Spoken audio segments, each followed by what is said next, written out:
Welcome to the only place where real, raw, and vulnerable conversations happen with IFBB Bikini Pros to give you an inside look at their struggles, strategies, mindset, passions, and all of life beyond the stage. This podcast is made to inspire, motivate, and remind competitors and the average gym goer that even the most extreme lifestyles and elite athletes have their ups and downs. Thank you so much for tuning in today. I'm your host, Celeste Rains-Turk, and now it's time for the Confessions of a Bikini Pro podcast.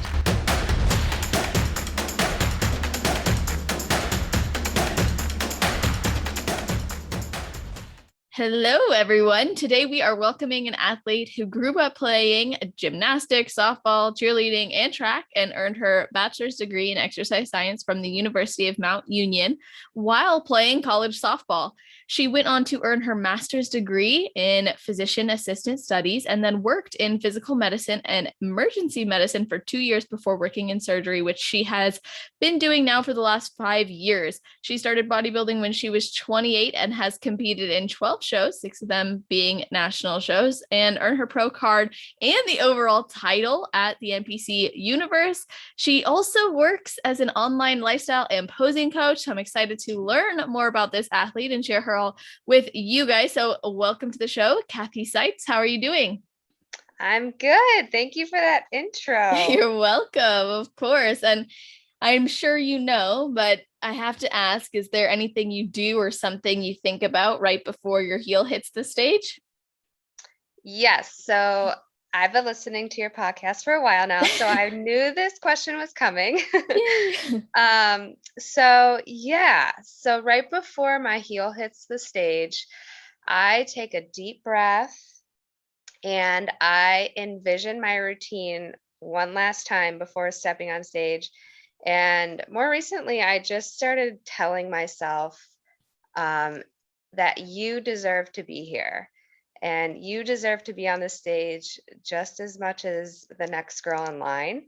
And I really think just, having that self motivation, that self talk, and envisioning that for yourself speaks volumes. So I just continue to tell myself and give myself a little pep talk that you deserve to be here, you deserve to be pro, and that just kind of takes my confidence to a whole new level, and I just go out and do the darn thing. Yes. And you said this is more recent to start telling yourself that you deserve to be on that stage. Was this after earning your pro card or before? It was probably this year, starting with the Clash. So Okay. yeah, I would say this competition year has really changed for me as far as I don't get nervous anymore going on stage. And I think it was just that self-talk and that self-motivation that really drove me to become more confident and just telling myself that, I belong here. I put the work in. And yeah, that more recently has changed for me. And I think that's why I took this year to a whole new level and it allowed me to be successful. Yeah, absolutely. It's so powerful just to think positively about yourself and about your journey and you've come a long way. Before competing, as I had mentioned, you were an athlete your whole life and you were a runner specifically, and you had struggled a lot with under eating and feeling guilty for eating certain foods and other physical challenges, of course, that come with those things. So I was hoping you could tell us a little bit more about that part of your life and when you realized it was time to change and you pursue bodybuilding. Yeah. So, like you mentioned, I was an athlete growing up. Gymnastics was probably my main sport, but I did a lot of things. I don't know how my parents kept up with me and my sister because we were both just in everything and anything. But definitely gymnastics was my main sport. And then I did cheerleading and track as well, and softball. So I played all those sports throughout high school and then got recruited to go to Mount Union for Division III softball. And so played softball, actually my first 2 years at Mount Union. And again, like just being in athletics growing up, I adapted a healthy lifestyle. Exercise and nutrition was always, a part of my life. I wouldn't say like my nutrition was great. I kind of ate whatever I want at that point, but being so active, you're young and you don't really think about that. It doesn't matter. And, but the athletic part and the competition part was always something that I just kind of adapted at an early age. So going into college and playing softball, I was still that way. We had early morning practices at 4 a.m. And, it was Division III, but it was still very competitive and we were pretty good. So, it was definitely keeping me on track and still kind of feeding my competition side of things. So it was great. But my sophomore year is when things kind of started to go a little bit downhill for me. Like I told myself, I was going to be as open and honest on this podcast as I could be, because, my goal is to share my story and, hopefully relate to others who have struggled. But my sophomore year, I remember specifically our family was going on a family vacation to Florida, and it was during Christmas time. And I told myself, okay, well, I'm going to be in a bathing suit. Like, I want to look good. So I started dieting. And on top of softball practices, I started running. And I had, gotten to a point where I was just, in this routine of going to practice 2 times a day and then doing extra running on the side and under eating and restricting. And I saw my body change and I was losing weight and I was seeing the scale go down, and all those little bits and pieces, I became almost just obsessed with, always hitting a certain mileage on the treadmill or seeing the scale weight drop. And it got to a point where I was losing too much weight and I was unhealthy. And my softball coach had mentioned it and pointed it out. And she was the one who kind of addressed the elephant in the room. And because I knew what I was doing was not healthy. And, I was in exercise science. I was getting all these nutrition courses. And like, here I am doing the complete opposite of what I know is healthy. So it was that point where I decided that, maybe it's just not a good time for me to be playing right now. And I focused on me and like, what was the driving force behind all that was going on. So I decided to stop playing softball and just continue to focus on my studies and just kind of get my body back to being like healthy again, because I didn't like the way I felt. And I knew that this path that I was taking was going to lead me somewhere bad. And I wanted to pump the brakes on it before I got to somewhere I didn't want it to go. And, like, I was never diagnosed with an eating disorder. I never went and sought help or anything, but I mean, I guess I could call it disordered eating. And it was definitely like, I had a bad relationship with food too. And, in my head, that the more calories I could burn and the less I intake, I mean, you're going to lose weight. So in my head, like, that was the goal, was to be skinny. And that was what I thought healthy looked like. And that's what I thought other people, approved of. And it was always, I was never thinking about myself. It was always like the approval of others, which is the completely wrong way to think. But, it wasn't a good life for me. And so I just decided to quit softball and focus on my studies and get myself healthy again. And that's when I started getting in the gym and lifting more my junior and senior year. And that's when I started seeing things change again on my body and seeing I can sculpt my body and, feel strong and eat to fuel my body and eat to fuel my workouts and not be lightheaded and, feel strong and still look good.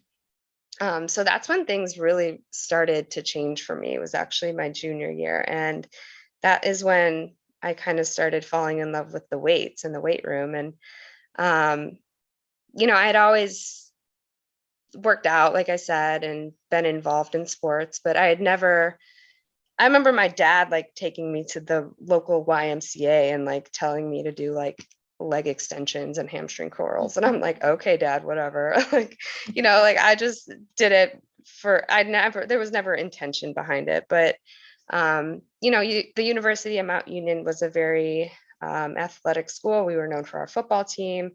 Our athletic program was really good. So, there are always athletes in the gym training all the time. So I, developed a good friendship with people, and they taught me how to lift properly. And so that's where like my love for working out and actually weight training started. And yeah, so that's where I kind of shifted my goals and just started focusing on lifting. And that's kind of, where my journey began. And, like it was a rough start, and I got out of the whole running aspect because that just kind of became obsessive too. So, yeah, that's kind of where it evolved into. Wow. Well, first of all, I appreciate you coming on with the intention of being so open and honest and following through on that intention and sharing even just, this initial part of your journey and opening it up with how you got into this. And there was so much that I appreciated you sharing and so much more that I wanted to understand just because I find these topics so interesting. Obviously, it's the work that I do. And I love that you were able to take it into your own hands and create a healthy lifestyle for you that didn't involve the under eating or always needing to get other people's approval. And I think you bring up some good points as well, which was it took someone saying something, like your coach was responsible enough to say like, hey, what's going on. I love that. I think that's awesome that your coach was confident enough to do that. And then that you were confident enough to say like, yeah, there is something up, and start to dissect that. Like you said, you went on this journey to understanding where that was coming from. And then you realized where it was coming from. And you stepped away from those things that were contributing to those behaviors. And instead you focused on lifting and on yourself and your studies. But, what I was thinking is, one, it's interesting how this was sparked by wanting to look a certain way in a bathing suit, in a bikini, because well, there's a lot of becauses to that. I wasn't even right. Once I said because, I was like, well, that's interesting too. But because when did you decide that you had to look different to look good in a bikini? What do you think guided your mind there? Yeah, I was never overweight. And I was never, somebody that thought they needed to lose weight. I had an athletic stature. I probably had bigger shoulders from being a gymnast than I do now. But I think it was more just like kind of wanting maybe that dream body, or, just kind of wanting to make myself feel good. I've always been somebody who needed a goal in life, to challenge myself. And I think this was just kind of coming from a place of, well, I'm going to set a goal for myself. And it wasn't a big goal. Like it was maybe like, okay, maybe I'll lose 5 pounds, but then 5 pounds turned into 10 pounds, and then 10 pounds turned into 15. And I kept going. And that's, kind of comes from my personality to begin with. Like I take things to the extreme. And when I set a goal for myself, like I don't stop until I reach it. and it could be a good personality trait, and it can also be a bad personality trait if, you let it get to that point. Because, I'll be the hardest worker in the room, but sometimes I'm my own worst enemy and I go too far with it. Or I just take it to the extreme. And I think it was just something, like a goal that I had set for myself. And that goal just kept getting bigger and bigger. And I just, kind of snowballed. Totally. Yeah, I can see how that would happen too when you felt good as those changes were happening. It was like being positively reinforced that the behavior was okay and was healthy, even though it wasn't, or at least it was feeding that version of you or that side of you that is Right. really positive, but it was just presenting in a less positive way. And Right. like you said, you were never quote diagnosed, but who cares? It was taking away from your life, and it was clearly disordered because it was doing that. And I think it's amazing that you were able to transition to something so different, like Hmm. actually eating to fuel your body, like you said, and to be able to lift. And I've heard so many amazing stories about how bodybuilding has really transformed the way people see themselves and food and eating in general. So how did you know, or maybe when did you decide to pursue bodybuilding and know that that would help you in this journey? Yeah, I know. As cliche as it may sound, bodybuilding, in a sense, saved my life, and I know a lot of people do say that, but it really does resonate with me just from finding love in the weight room. And I didn't even know what like competing was at that point either. But just seeing my body change and knowing that I can also control this as well. I like to be in control. Mhm. So that was something that I really grabbed onto because, like I could control the workouts that I did. And um, it was when I actually started counting macros for the first time that that really empowered me to again challenge myself and see what my body was capable of by fueling it properly and seeing what different foods my body agrees with or doesn't agree with. It was my own little personal experiment, I guess if you Mhm. could put it that way, just kind of understanding food and understanding that food is I should not fear food. I should think of it as something to fuel my body and fuel my goals. And when I actually saw it having a positive influence on me, that's when things started to change. Just really understanding nutrition and where all your nutrients are coming from and what a carb actually is, what 1 gram of protein actually is, and what things actually looked like. And being able to eat a good amount of food and Mhm. just seeing your strength increase week by week, that was empowering, and that was all in a positive sense. And I just knew that it was something that I really loved and found happiness and found enjoyment in it because it brought me happiness and I felt good. And like I said, learning how to count macros was just it changed how I thought about food, and I had the best relationship with food when I started counting macros. So I think that's when when things started to really change is after finding the weights, but then really just understanding how food is fuel and how you should not fear it.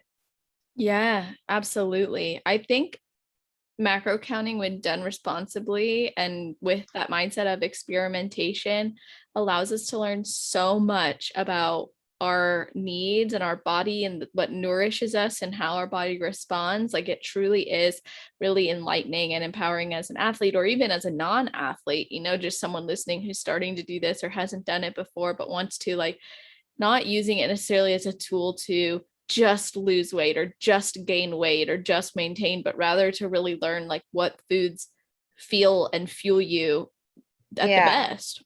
And I mean, my studies were improving. I mean, not that I got pretty good grades, but like I can just, imagine if you're type A.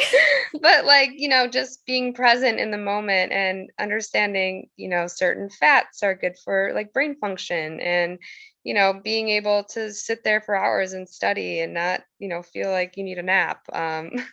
Just, in every sense of life, I really feel like,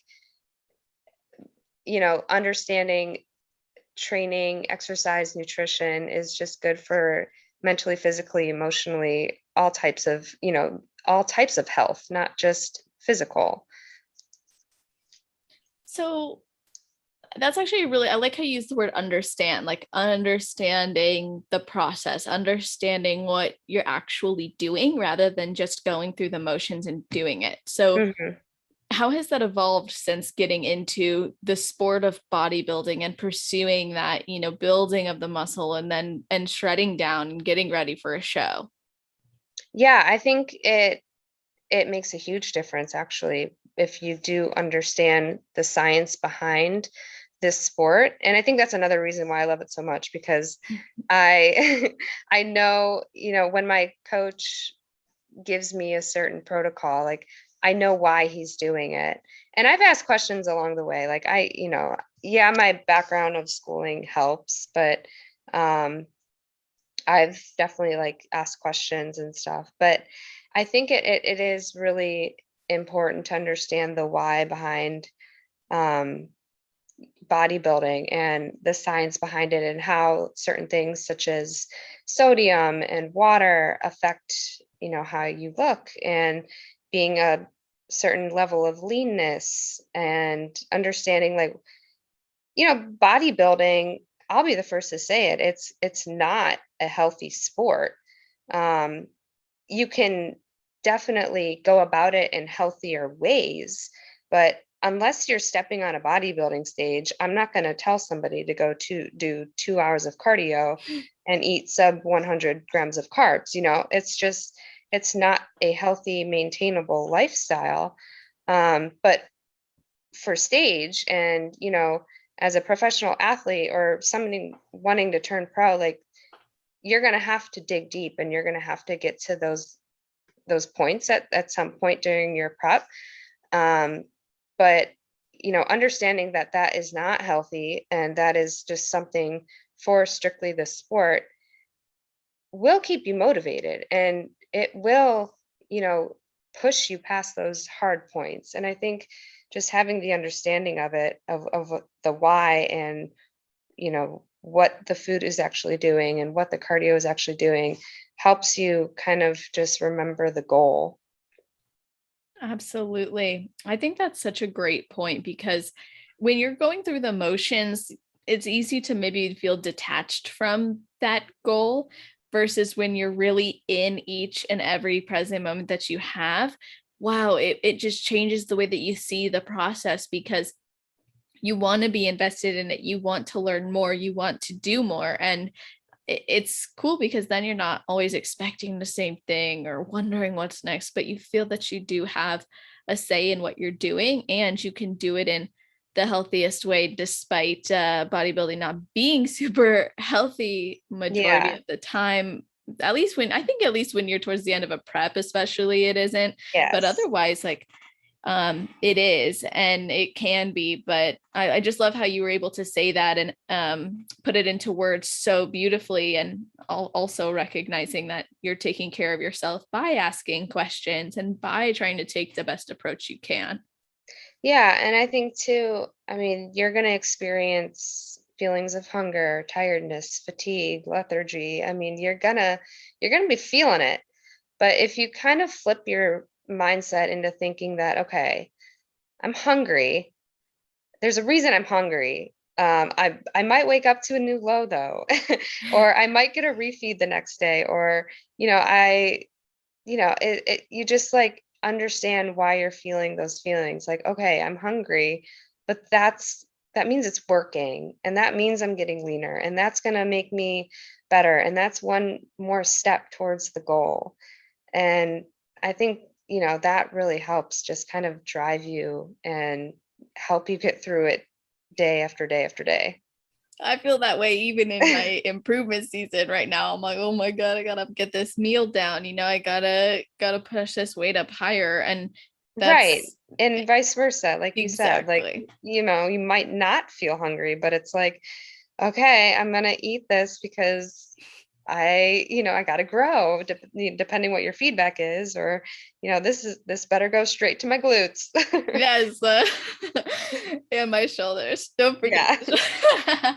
I think it's funny how bikini competitors, like, we know it's always glutes and shoulders pretty Yes. much. Yep. And it's interesting because if you tell someone that at the gym, like, oh, what are you hitting? I'm always like, oh, upper body. They're like, upper body. I'm like, well, basically shoulders and back. Yeah. Like that's really what I'm hitting because that's what we need to work on. Yep.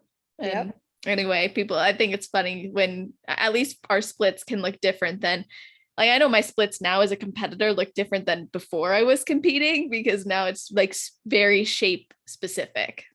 Yes. I almost like body sculpting. Yeah, exactly. So, how does the gym support you in healing or maybe in your mental game? So for me, it really is like my therapy or my sanctuary. It's where I feel strong. It's where all the improvements are being made. Um, it's a time for me to kind of decompress after work, or just kind of, detach from the world. And sometimes, like, I'll have headphones on all the time, but not be listening to anything, and just kind of have silence. It's just kind of my 1 hour to focus on me, where, you know, have been maybe at work the past 8 hours, and it's about, the patients, and you could have had a bad day at work, or, something in your personal life isn't going well. It's really my time, and that is just where I feel the happiest and the best. And whether you're in prep or in improvement season, there's always a goal when you're in the gym. And that's what I also love about the sport is, yes, there's an end goal, but there's daily goals that you can hit every single day, and it just fulfills me, and I'm able to check that box every day just by completing a workout. So true, so rewarding. And that's like one part of your day that, even if it's not the best workout ever, there's going to be joy in it, or there's going to be satisfaction because you showed up and you did what you said you're going to do. Right, exactly. And what's that quote, like, nobody ever regretted a workout, or something Yeah. like that. Yeah, so true. And you just mentioned this is especially helpful for you after doing your work. And as a physician's assistant, I'm sure you are, at least I don't know, I'd love to hear more, but you're probably on your feet a lot. You're probably mentally focused all day. So, how has bodybuilding made an impact on your work? And what does your work really look like for you? So for me, I work in general surgery. Um, Now, that's kind of an umbrella term. So our team specifically covers every specialty other than cardiac and neuro. So we do general surgery, we do orthopedics, we do vascular, OBGYN, plastics, um, podiatry, urology, probably Wow. forgetting some. But yeah, and I focus a lot on orthopedics. I do a lot of orthopedic surgeries, a lot of total hips and knee replacements. I work with a sports medicine doctor as well, doing knee scopes, meniscus repairs, ACL repairs, shoulder surgeries, rotator cuffs, things like that. Um, so my job, I love it. I love being in surgery. I love being in the OR. I'm very hands-on. So I am right there with the surgeon, in it with him. Holding retractors, for exposure, assisting with surgery, and then closing, as far as like, closing the wound and suturing. I do all that. So it's very fun. And, all of our surgeries are mostly elective surgeries, and everything goes very well most days, but some days are harder than others. And, it's whether that be you're working with a not so nice surgeon, or an outcome doesn't go as expected, or we cover other areas too. If we're not scheduled in the OR, we will cover the pre-op area and do history and physicals, put lab orders in, check lab results. We also work down in a area called the Diagnostic Procedure Center, which is smaller procedures, more so like procedural sedation for anesthesia, so they're not completely put under. But those patients are a lot sicker. They're usually your cancer patients, like getting ports in for chemotherapy, getting tubes changed out for like their kidneys and stuff. So depending on the day, it's I love what I do. It's very rewarding, but it can easily get mentally exhausting. Like you kind of mentioned, the physical aspect isn't too bad. I mean, yeah, you're standing on your feet a lot. But as far as like the physical, I wouldn't say is too bad. I mean, definitely like doing total hips and total knees, if it's like an obese patient, you're pretty whooped by the end of the day. But mentally it's challenging, because you got to be kind of, you got to be on it. If you're putting lab orders in and you're in surgery and something isn't going right, you got to be laser focused. So you got to be ready to, especially if it's vascular and there's a lot of bleeding happening, and you just you got to be very aware, and very aware of your surroundings and understanding what's going on. So yeah, it can get mentally exhausting. And again, like, that is just another reason why I love the gym, because a lot of people struggle in the mental, or in the healthcare field, with kind of leaving work at the door. But if you don't do that and you take work home with you, that will drag you down even more. So while, yes, I have compassion and empathy for all of my patients, I understand that is work, and I don't bring it home to my personal life. How do you do Or that? I just go to the gym and bust it out. Well, that might answer the question. Yeah. That's amazing work that you do. When you said it was fun and you enjoyed it, I was like, that sounds like a nightmare for me. It is. It's cool. I mean, like I said, I do a lot of orthopedic stuff, so it's I don't know if people get weirded out, or like can't handle the graphic of it, but drilling into bone and using saws and cutting bone, and things are flying everywhere and there's blood splattering everywhere. It's fun. It's cool. Oh my God. But we use like tourniquets and stuff to control bleeding. It's not like the shows you see on TV or anything. It's not dramatized like that, but it is a good time. And the majority of the surgeons that I work with are great. We listen to music, and it's a good time. I'm going to put you on the spot with some questions that I've always been curious about, that this is just coming to mind. So you don't have to answer them, but if you do, great. Yeah. Have you ever been in the OR and been with a surgeon who you're like, they should probably not be operating today? Yes, absolutely. How did you handle that? So you basically, so we're the physician assistant, right? Mm-hmm. And that's what we do. We assist the physician.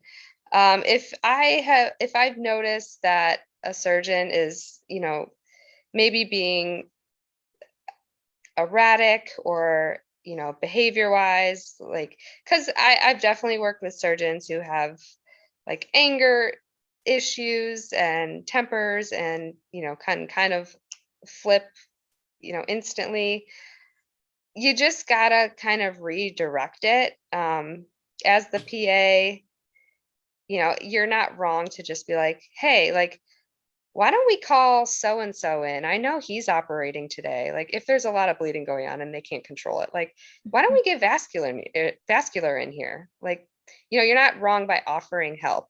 And I always feel like that is something that you can do if you don't agree with what they're doing, or if like something is going really bad and like we need extra hands, or like, why don't we call out to cardiac, or urology, maybe they hit a ureter, or there's always ways that you can just like suggest advice, because the worst thing they're going to say is no.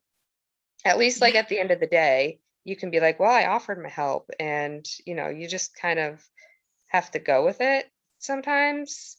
Um, and yeah, usually, for the most part, things end up working out, and you're not always going to agree with, what the surgeon is doing, but, the best thing you can do is think of your patient.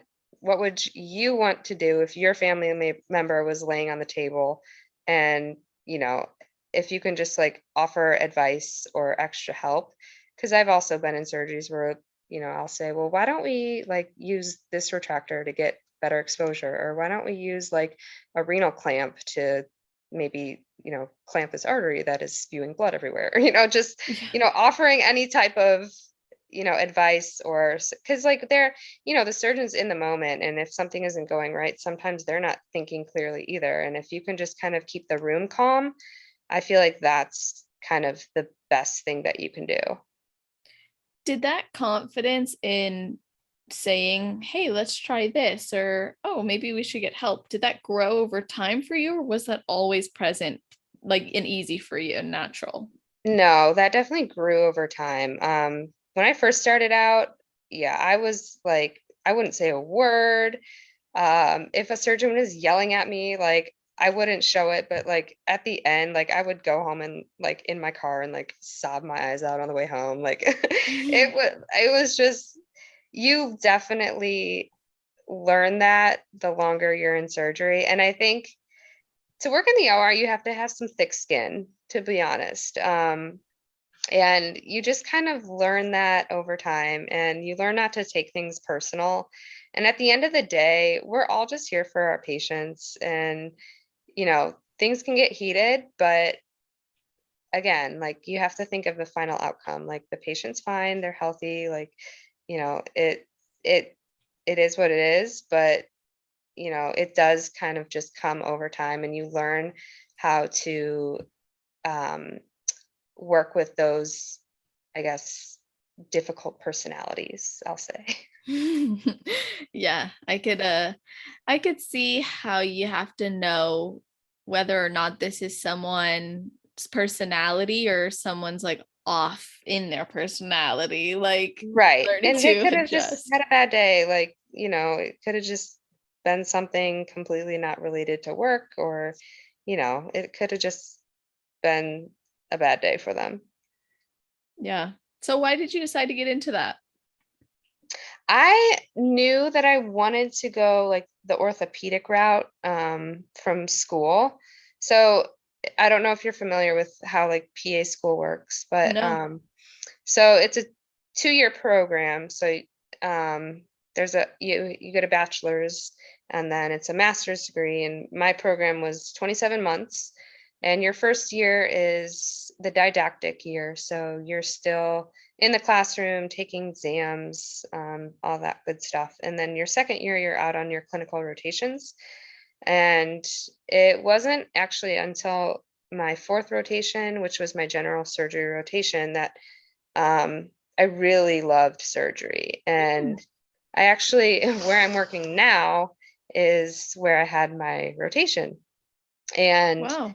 yeah, so we do a lot of orthopedics. And I just remember they had put me in like my first total knee replacement, and I was like, this is the coolest thing ever.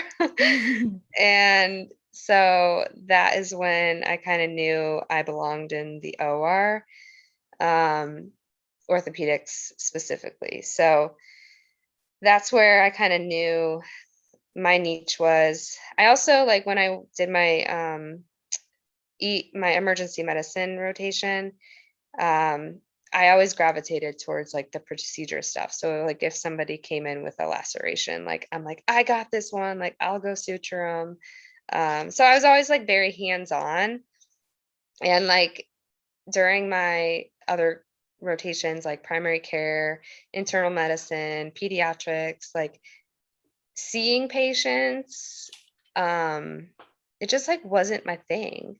And I don't know. I gravitated to more of the procedural side of medicine. So that's when I kind of knew I wanted to take the surgery route. Now, when I graduated, I was looking for jobs in orthopedic surgery, and as a new grad, it's really hard to kind of get those specialized um, positions right away. And I live in Ohio for anybody that doesn't know, but I also just wanted a change, and I decided after PA school I wanted to move to North Carolina. Hmm. So I did that, and I wasn't specifically looking for an orthopedic job. I was looking more so something along the lines of like, something procedural, dealing with orthopedics. And I found that physical medicine job, which was a really cool job, actually. It was sort of like a multidisciplinary practice with MDs, chiropractors, PT, PAs, Wow. where we treated a lot of chronic like osteo or arthritis patients. Um, and I did all of the trigger point injections. So I gave a lot of shots and I did a lot of like knee injections for people with like mild to moderate arthritis in their knees where they weren't a candidate for surgery yet. We would do like hyaluronic acid injections. So, very procedural. So I did that for 2 years, and then I decided to take the emergency medicine route, um, just to kind of get back into the swing of things of being more medical and like seeing patients and just kind of, using my studies more broadly, I guess you could say. But I only lasted a year in emergency medicine until I was like, yeah, this is not for me. um, while yes, it was procedural, the majority was not. And it was too chaotic for me. And that's most likely the reason people go into emergency medicine, because they like the thrill and, you never know what's going to come through that door. And I am not like that. Like, Yeah. I need structure and a routine. And like surgery isn't always predicted either, but, it's more routine than the emergency room. So I got out of that. And then I just kind of redirected what I wanted to do originally, and that was to be in surgery. And that's when I moved back to Cleveland and I started working the OR, and I've been there ever since. That is so cool. Yeah. I love that you found your passion and you pursued it and you've made it into something that you really enjoy. And I love it. I think that's important. And if you are happy and you're able to manage that along with your life, that's awesome. And I know that some people do struggle with obviously balancing work and bodybuilding, and you also do coaching. So I'd love to know how you manage your time and also how you manage your schedule and requesting time off so you can compete. Yes. So, um, with time management, I always say everybody has the same 24 hours in a day, right? It's what you make of those 24 hours that's going to allow you to succeed and reach your goals. So I work Monday through Friday, 7 to 3:30. I also take call. So I'm on call every weekend, every probably fifth or sixth weekend. And then I also take call during the week. Um, could be, 3 or 4 times during the month. It could be 2 or 3. It just kind of depends. Like if I'm on call, a couple times during the week, then maybe next month might not be as heavy. But we get our call schedules, pretty far out in advance. So, and I have a great team at work. I will shout them out. My team is amazing and they're so supportive, and everyone has just been on my side and my little cheerleaders from day one. So they're amazing.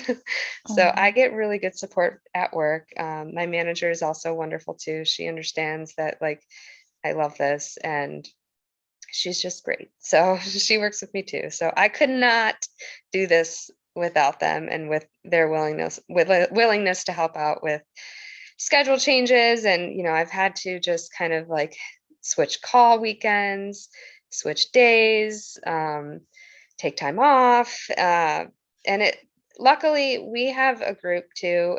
We're on the larger side. We have about 15 PAs when we're fully staffed. Right now we're at 13, but we did just hire 2 more, and they start very soon. So we will be fully staffed very shortly. But there's a lot of us. So our whole team is very good about understanding, you know, if there's family emergencies or, you know,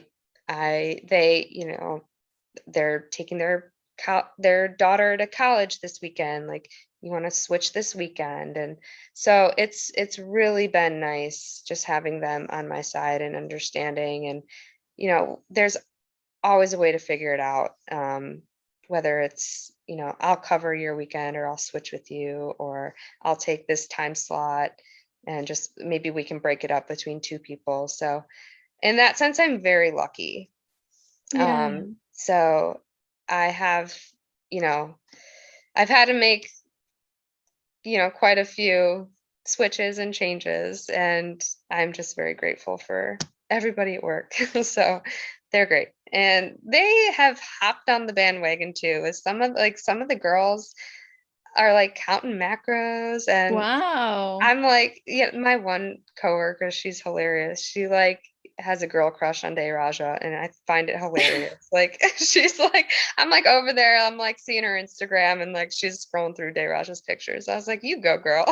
That's awesome. I know. So they just find it like they just find it amazing, and they want to learn too. And everyone's very curious. Like now I've been at my job for almost 3 years, so everyone knows what I do.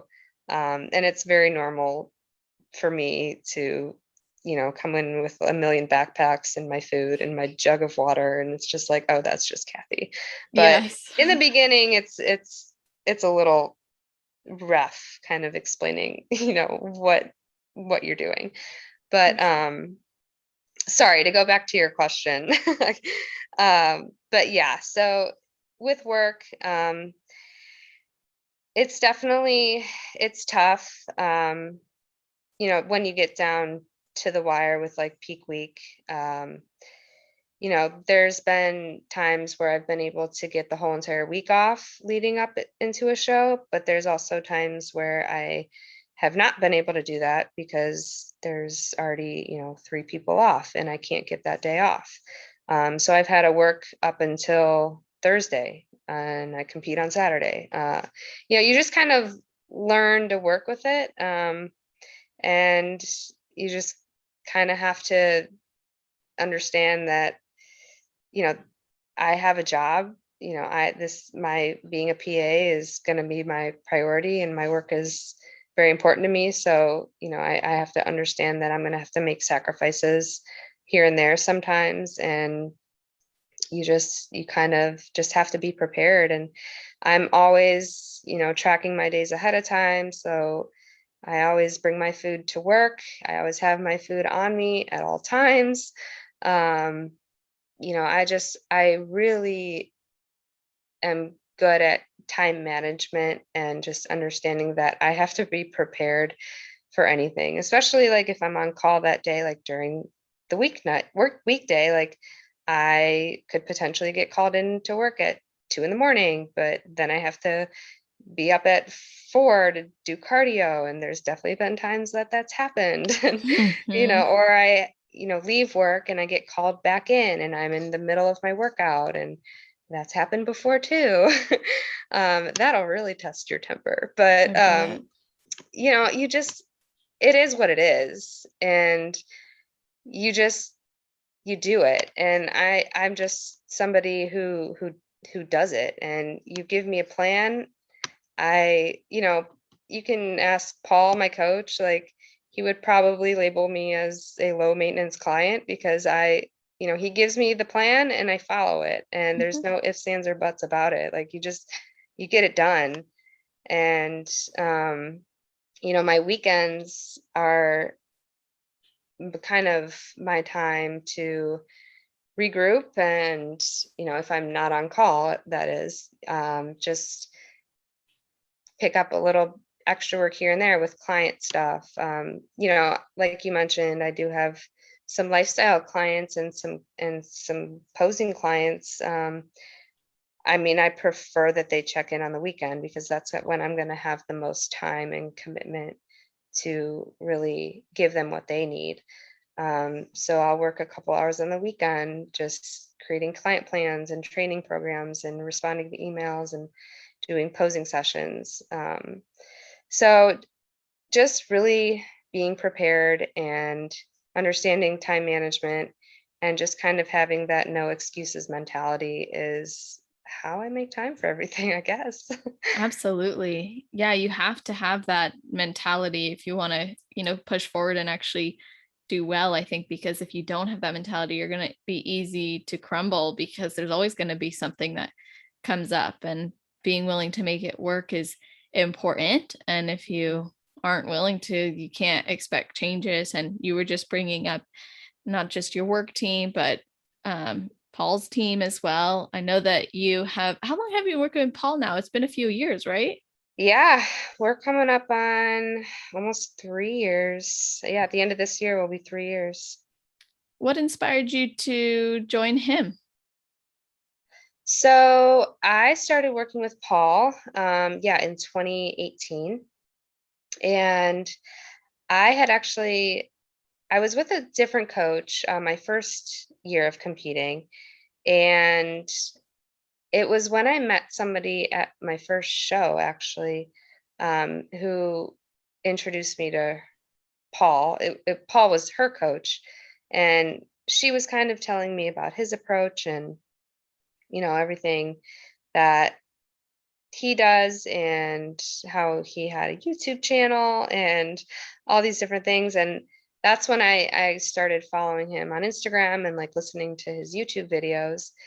And I almost felt like I knew him Yeah. before even talking with him or even reaching out to him, just because I had watched all his YouTube videos and just kind of did my research on him before I reached out to him. Um, and I don't know, like you can just kind of sense his personality behind his videos too. Like he's pretty chill, laid back guy, like family man. Just, seems like somebody that I could, mesh with on a professional coaching level, but also like a friend level too.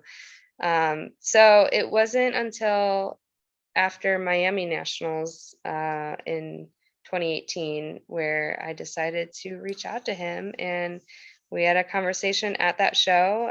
That next week we had a phone call and our goals aligned, and the rest is history. That's awesome. I love when people find the coach for them, even if that changes over time. I think it's great. And there's different, reasons Yeah, for and like that. my first coach, I never had it. Like we are still on good terms. I mean, I That's didn't awesome. leave him for any negative reason whatsoever. I just, our goals didn't align anymore, and I felt like I needed more, and I had big goals, and I felt like Paul could get me there, and he did. So, it was probably the best move that I could have done for my bodybuilding career. That's cool. It's great to feel that way. So obviously you've got big goals. I want to talk to you more about them, but let's go back to your first competition so we can understand this mindset and process even more, which was in 2018. And correct me if I'm wrong on any of this. I did a lot of research on NPC News Online as well. And I think there were maybe like there was one show missing from there, which I believe was actually nationals in Miami, but I might be wrong on that. But anyway, if I'm wrong, correct me. Okay. But you did qualify for nationals at those first two regional shows you did, because at that time in 2018, top two qualified for nationals right now. For those of you listening, if you're just starting in the NPC, like in 2020 and 2021, I believe it's top five, but before it was like only top two. And you qualified then. Did you know much about the sport and the journey to becoming a pro at that time, or were you just kind of like along for the ride? Oh my gosh, no, I laugh because I had no clue what was going on, like none. And you can ask my friend Kaylee, she's my teammate. She is one of the coaches on Pro Physique. She is like the first girl I met at this show. But and it's funny now that we're teammates. But no, I had no clue. I didn't know what a call out was. I didn't know what nationals was. I had no idea, no clue whatsoever. So it's funny to look back on that show because it's probably my most memorable show. I did my very first show in Vegas. It was the Legends Classic, and it was a Love that muscle show. contest show. I had never even been to a show before competing. I had no clue what I was getting into. Um, but I went big. I told myself, like, if I'm gonna get up on a stage in a bikini with 5-inch heels on, I'm gonna go somewhere where I know that nobody I know is gonna be in that audience. So I flew my butt to Vegas That's and awesome. did it big. I mean, everyone's different. Most people actually watch a show before competing in a show, and it's usually local, but I did not do it that way, and there is no right or wrong way to do it. But so yeah, I just remember, so I competed in novice and the open, and I didn't understand like the whole, you go up on first for novice and then you go again for the open. And my friend Kaylee was like, so I had won the overall novice, and they bring you back off stage, and I was like, taking selfies of myself with my big old Oh trophy. She's no. like, girl, you got to put that down, like you're going to be back up there again soon for the open. I was like, oh, okay. So I, like, she's like pushing me, like That's guiding me the awesome. whole way. And it was just like the funniest thing because they're all like, you're gonna like do well in open too, so you cannot miss this. I'm like, oh, I okay, all right, cool, like I'll do it again, sure. um so yeah, I got third that show in the open, so I didn't qualify for nationals at my first show. But like, to me, I didn't even know top two went to nationals. I had no idea. And so like third, I was like, sweet, this is great. And I really didn't even know how well I did until like I had a conversation with my coach like afterwards. And I was like, oh, cool. So like, should we try to go to nationals? Like, what's this? He's like, Mhm. yeah, we gotta try to go to nationals. I was like, okay, cool. So that next show, I did the Natural Ohio in Cleveland, Ohio, and that was a local show, and I did get second, so I did qualify for nationals that at my second show. So awesome. Yeah, and then I kind of started understanding the sport a little bit more. Yeah, and you were invested at that point. Did you that's an amazing start to your competition career. Did you expect to keep going? Were you in it just to do it once and then it went well, so you're like, well, let's keep going? Or was it a bucket list thing? Yeah, I didn't really know my goal, honestly, to like what it was going to turn into. I mean, I enjoyed doing well and I enjoyed competing again. Um, and I just felt more confident than I had ever felt in my life up there. And even going back to like my gymnastics days, I was I didn't even have that confidence when I was a gymnast. I just always remember like floor scared the crap out of me because it was, half like entertaining the audience, but also half like skills. But I was always just kind of holding back. But when I was on stage, it was different. And I just remember, I mean, I'm glad I was in Vegas because I'm like, if I mess up, like, who cares? Like, I'm a fresh face, like, nobody knows who I am. And I just remember going out there and just feeling this like overwhelming sense of confidence that instantly I knew I was like, oh no, like I got bit hard. Yeah. So it was after that first show that I knew that I wanted to keep doing this. Like whatever this feeling was, like I'm going to chase this high. That's so cool. I love that. It's I had a different experience my first show, but I did experience that my second show when I Mhm. came back to bodybuilding. And you're right, there is like this high that you miss when you're not doing it. And I think obviously there's something that only competitors who've done it and who love it understand. And not everybody will love it, but those of us who do, it's just it hits you different. And Yes. are there any shows that like really hold a special place in your heart that you really love doing? That first show definitely holds a special place in my heart. It was just so memorable. Like I just remember every detail of that show. And I think it was very eye-opening to me as to what the sport actually was. Like I was going into it thinking that I'm not going to make any friends. Like these girls are going to be so mean to me. Like, like nobody knows who I am. And it was the complete opposite. I made, like some of the people I still talk to this day, I met at my first show, and everyone was just so helpful and like, taking care of each other. And I remember the first time feeling like accepted and normal and just like in my element and not being afraid to just be 100% myself. And it all started at that first show. Um, Another show that I just will always have a special place in my heart is The Clash. This year, winning that overall, that was just such a big milestone for me, and I had zero expectations going into that show.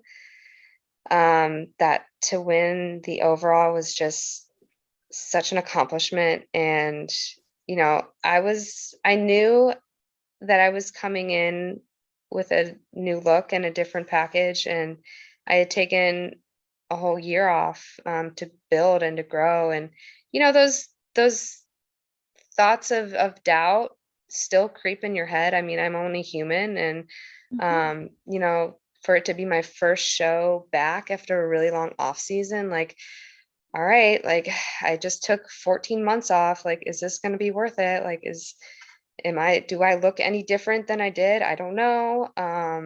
You know, you have those thoughts of doubt. But I knew I had something different, and I knew I had put the time in to listen to the judges and, execute their feedback. And that's what my feedback was. I needed to put muscle on, like, not even just one specific area. It was everywhere.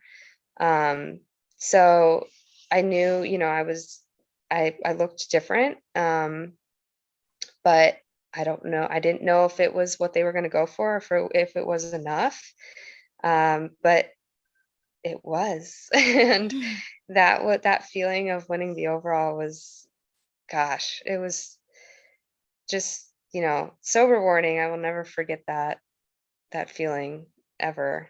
And it was just, so worth it. And I think this year specifically, I really just kind of owned my look and owned myself of what type of athlete I am. And I think that just really carried my season for me. Just knowing that I deserve to be there. I mean, and it goes back to, our first question, just Mhm. telling myself and envisioning it for myself and manifesting those thoughts that you are worth it. You deserve to be up there. You are a pro. You you are enough. And just believing in yourself and telling yourself, because if you don't believe in yourself, nobody else is. And you truly have to believe it and know that you are worthy of being up there. And that just brings a whole level of confidence to the stage too. And the judges can see that.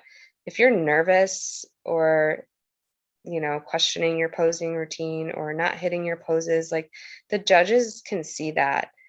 But if you just own it and, you know, walk out there with confidence, you just shine. And that's when the nerves go away, is when you're confident and when you know you've practiced the hell out of your routine and you just nail it. And I think that's what just really allowed me to go far this year. Amazing. I think everything you just outlined was awesome because it depicts that bodybuilding journey. Sometimes there's those doubts like, am I building enough? Did I grow enough? Have I brought the package they're looking for? And then the surprise of when you have, or maybe sometimes the disappointment when things don't go the way you expected them to. And Yep. you did have a lot of muscle development from 2018. Actually, as I was prepping your episode and I was looking at episode, I was like, oh my gosh, she grew so much muscle. Is awesome. So what do you attribute that growth to, especially in that year you took off? Yeah, so I took all of 2020 off.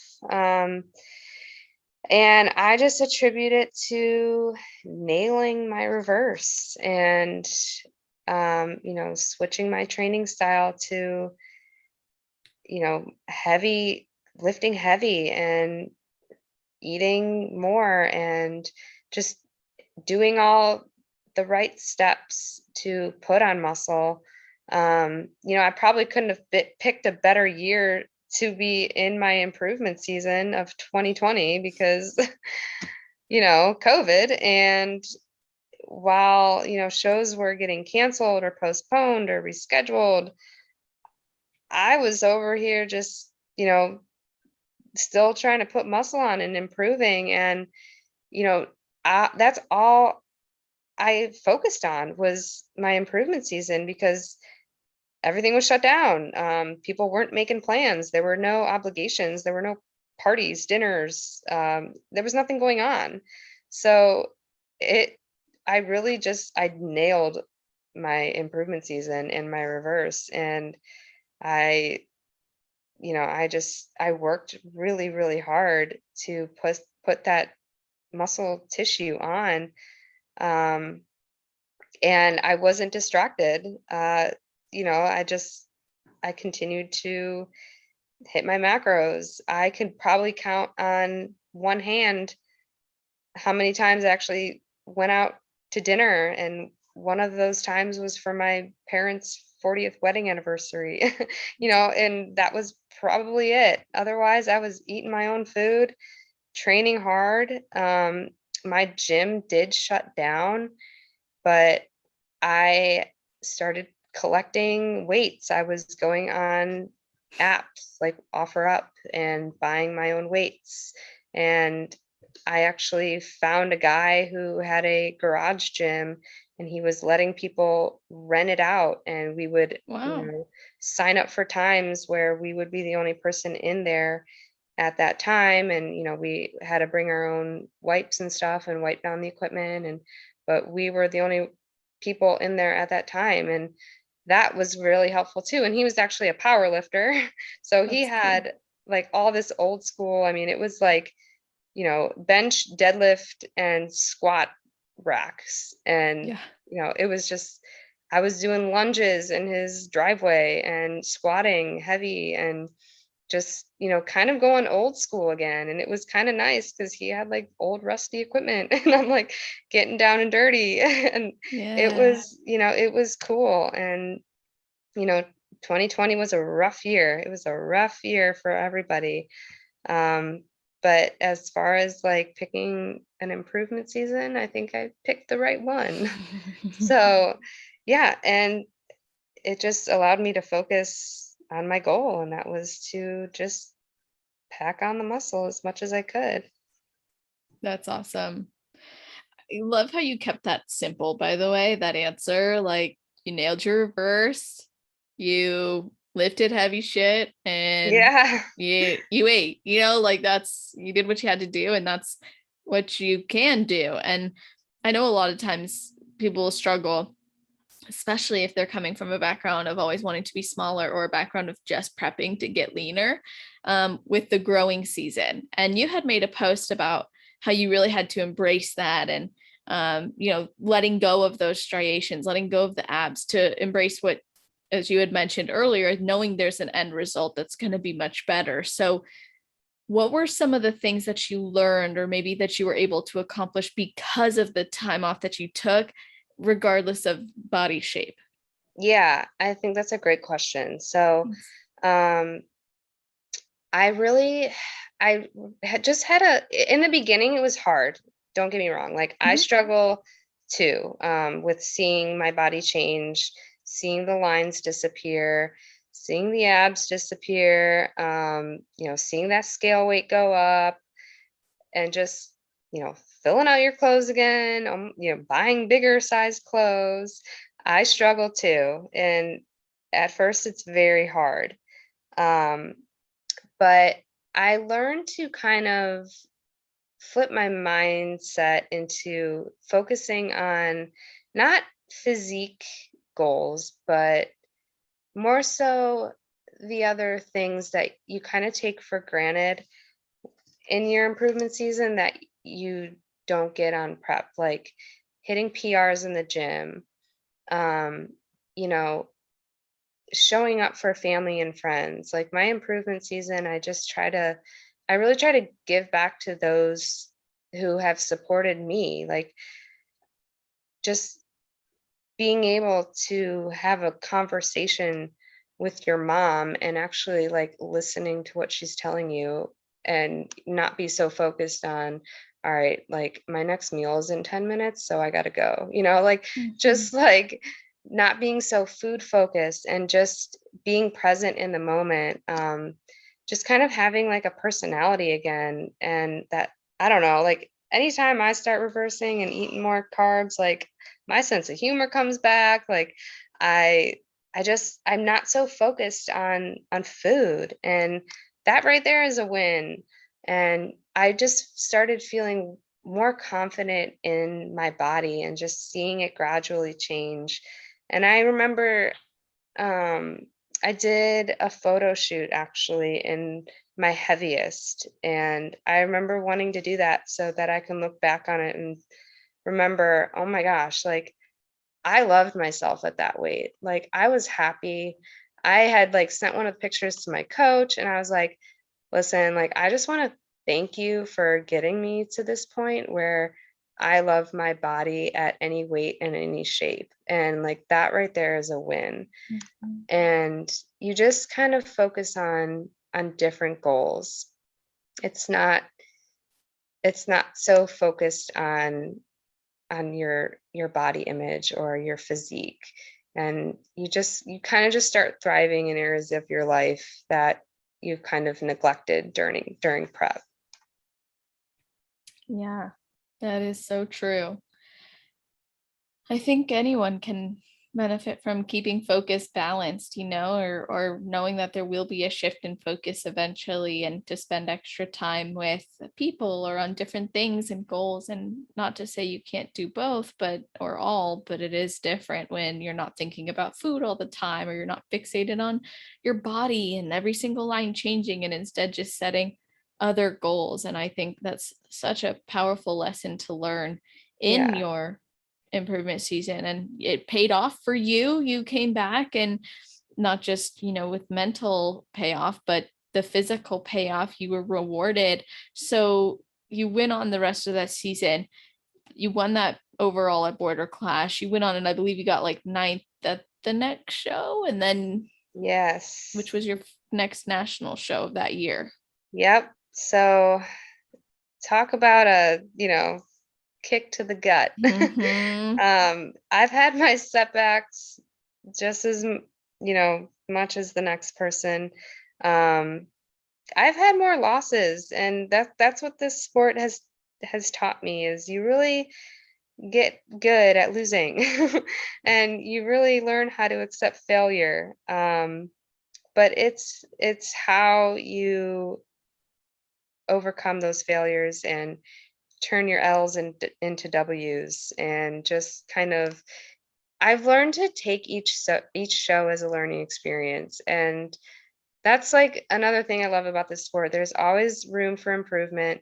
There's always room for, being better and challenging yourself. And, each show, you have to take it as a learning experience, even if it's not the outcome that you want it to be. And I mean, yes, of course, everybody is there to win. We're all competitive. We all have a very similar mindset and competitive nature in us. And there's a time and place for that. But, you cannot let the defeat get to you, because this sport will eat you alive if you allow your placings to kind of dictate how you perceive yourself, or if you allow them to determine your worth, because they don't. And, you know, I coming in ninth at Junior USA's after an overall win, I was devastated. Um, I mean, I went into that show not arrogant or cocky or overconfident, but I I thought I deserved to win, and I was like, this is the show. I put it in my head. I was like, I'm going pro. Like, this is the one, and this is my time, and this is it. This is the time. This is the thing that everybody talks about, the feelings that you get. And I had put so much pressure on myself going into that show that I think that's why I took it really hard. Um, and I decided not to do junior nationals after that show, and just shoot for Universe. And I'm glad I did, but the plan worked out. But I mean, I had told my dad had flown in, my sister had flown in, like the day before, and they had to like rearrange their schedule, because I'm like, I want somebody to be there. Like, I was thinking this was it. And I was almost embarrassed. I was like, oh my gosh, like, I can't believe, like, I was second call outs, and then I got moved out. So, like, the wrong direction. And I was like, oh my gosh, I can't believe this is happening. And, I had those feelings of embarrassment. I felt like I let my family down, because I had told them to come, and I felt like I let my coach down, and I just felt awful, and it was bad. But that's when things kind of changed for me again, and I just went into the next show knowing that, all right, well, I'm going to show up, like, I'm doing everything I'm supposed to be doing. I'm following the plan, like, I'm checking the boxes, and I'm just going to let whatever happens happens. And it wasn't until that show that I also just really was trying to just soak in the whole moment. I was showing up for others. Like, I was more excited for other people. I was more excited for my teammates, like my friend Maria and my teammate Melaine, who turned pro at that show too. Um, I was I was just there to have a good time and experience the whole entire weekend. And I was looking forward to everything. And I just took all the pressure off of myself and just started having fun again. And I mean, the outcome kind of speaks for itself. I just, you know, decided that I'm not going to let my ninth place at Junior USA's determine my worth, and I'm going to show up and kind of just let the cards fall how they fall. And they fell in my favor that show. But I think just kind of releasing that pressure off of myself took such a huge weight off my shoulders that I was able to just relax and go in there feeling completely confident and calm. And just, you know, that whole entire weekend was memorable. And, if you can just go into a show thinking, here I am, I did everything that I could in my power. I followed the plan. I, didn't miss a cardio session. I, was on my food, and you just kind of have to go up there with no expectations. And you never know who's going to show up, and you never know what the judges are going to be wanting that day. And you just have to, you know, do it and trust yourself and tell yourself that you deserve to be up there. And the results will speak for themselves. Amazing. Absolutely. And that goes back to your original point of really believing in yourself. And then also the next point of detaching from the outcome, not letting a trophy determine your worth, and letting go of that, and knowing no matter what, you're making yourself proud and you're improving, and you love doing this. So keep going, and don't give up. And then you finally, you got what you wanted. You achieved your pro card win. And it was interesting, as I was prepping this episode, someone messaged me and was like, what changes in your life after someone becomes a pro? And she said, can you ask this question on a podcast? So I'm going to ask you, because I've asked people in the past, but I want to hear from you. Did anything change in your life after you became a pro? I wouldn't say it changed, but like it it validates why we do what we do in a sense. Like, I love competing, but I love the lifestyle more. Um, and like, yeah, like turning pro was my big goal, and I achieved that goal, and that's always super rewarding. Would I say my life has changed? No, because you take the title away, you take the trophy away, you take the pro card away, like I'd still be doing this. I would still be going to the gym every day, tracking macros, and um living this lifestyle. So no, I don't think it does change. I think it just allows you to set new goals, and it's a milestone, and it's a stepping stone to the next big thing. And it's just, something, it's on my list, my vision board of, like a goal that I had achieved. And so, while it's definitely like an amazing accomplishment, and I'm so proud of myself for turning pro, um, I don't think it really changes anything. Yeah. I'm glad that you said that, because I think that's the truth a lot of people need to hear. It's like Yeah. you And got, I think it's good to set goals, and I think it's yes. good to achieve them because it feels good. And that's why you do this in the first place. Like, you set goals, and it keeps you motivated, and not just in bodybuilding but in life. Like, I don't know about you, but ever since competing, like, I've become so much better at everything in my life. It Mm-hmm. just, it resonates to every area of your life. You just become more productive. Your time management, you're more responsible. You're just a better human. And, yeah, the pro card is awesome, but I think it sets you up to keep going and set new goals.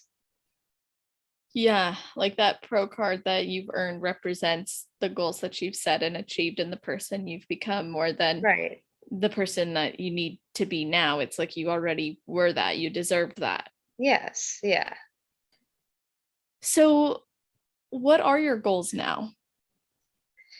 So I want to keep competing as a pro. Mhm. I did make my pro debut at Janet's show, Battle of the Bodies, which was an amazing pro debut for me. That looked like an amazing production. Oh my gosh, it was such a good show. Such a good show. I had a blast. And Pro Physique was the main sponsor there. So it was just cool that my whole team could be there. And there were 5 pros on our team competing that day. And it was amazing. Like, I had the best time of my life. And That's amazing. I mean, I had no expectations for myself. I definitely, deserved to be where I ended up as far as like placing wise, but I was simply going in there to get feedback, dip my toes in the pro league.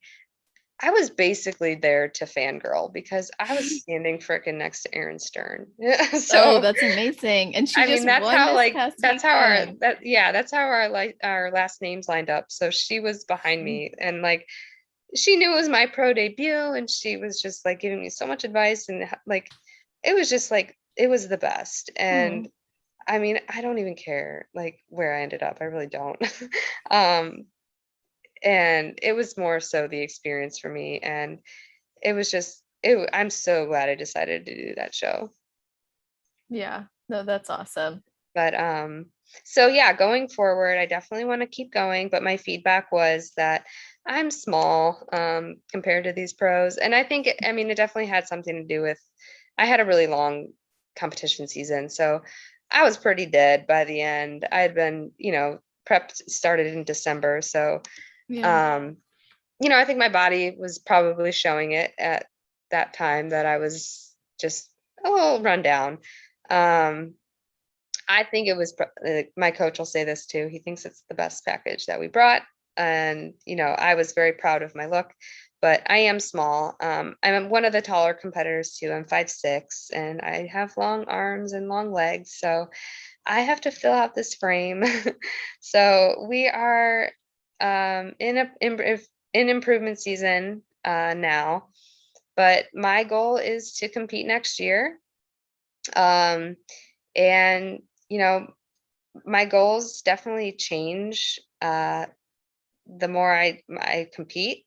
But definitely my goal would be to get top 10 at a pro show. But the end goal is to get Olympia qualified. So I'll just put that out there now.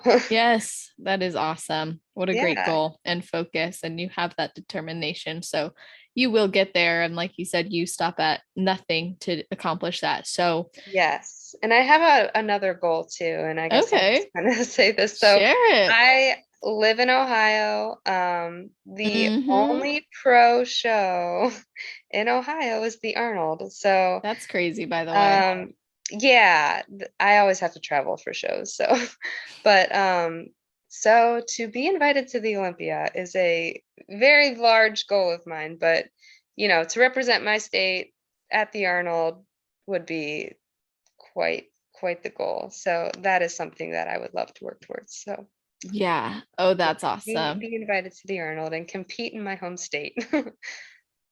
I would love to do both of those shows at some point myself, but first I have to accomplish winning my pro card. And I think it's awesome to just hear your story and how far you've come and what you've accomplished and where your head's at. You obviously believe in yourself, which is awesome because that's what you preach. So, can you leave us with your best advice, starting with someone who has never competed before but would like to, and then for someone who is on their road to pro? Yeah, so for somebody who has never competed before, I would say just do it. I always tell anybody, if they have one little thought of even stepping on stage, just do it.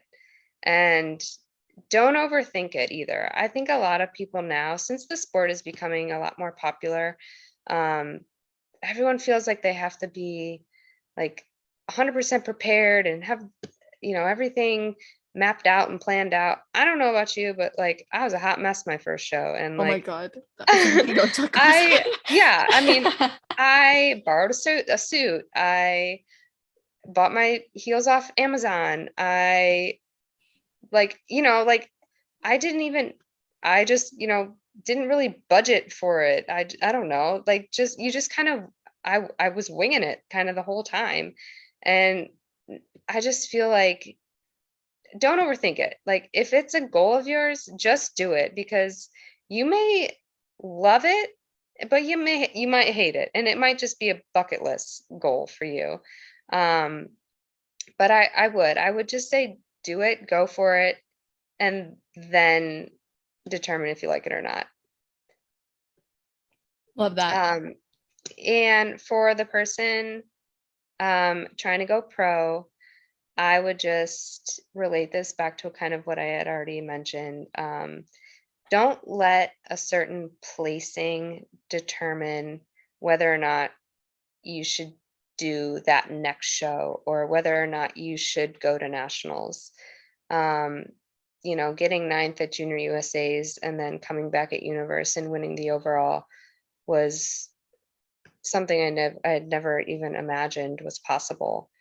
And, never let a placing or a call out determine your worth or where you stand, because you just never know who is going to show up, and you never know if it's going to be your day, and you don't know what the judges are going to be looking for that day either. So just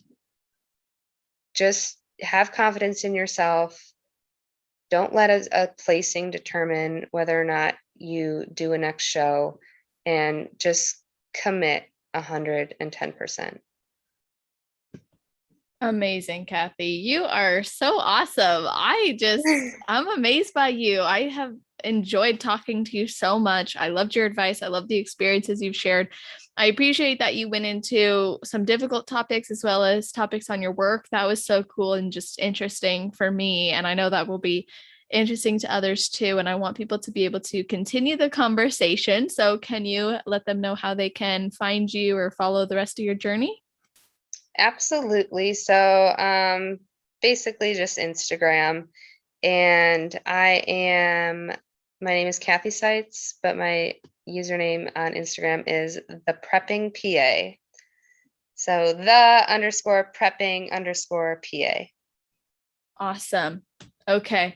I will put that on the show notes page. So to all of you listening, that's always on celestial.fit/podcast. That's where you can find the summary, the topics we covered, all the episode timestamps. So if you ever want to go back and listen to certain bits and pieces from Kathy's episode, you can find the exact time she said certain things, which is always so great. And if you're listening to this on YouTube, you should be able to click those timestamps as well if they are there. So anyway, I appreciate you guys listening. It's always so nice to have your listenership, having you share it with others, and continuing to grow this platform and shine light on these incredible athletes. And Kathy, thank you again for your time and for coming on. Thank you so much. It was so much fun. I had a blast. Me too. I'm so grateful, and I hope that you all have an amazing rest of your day, night, or morning, wherever you are in the world while you're listening to this episode. Make it awesome.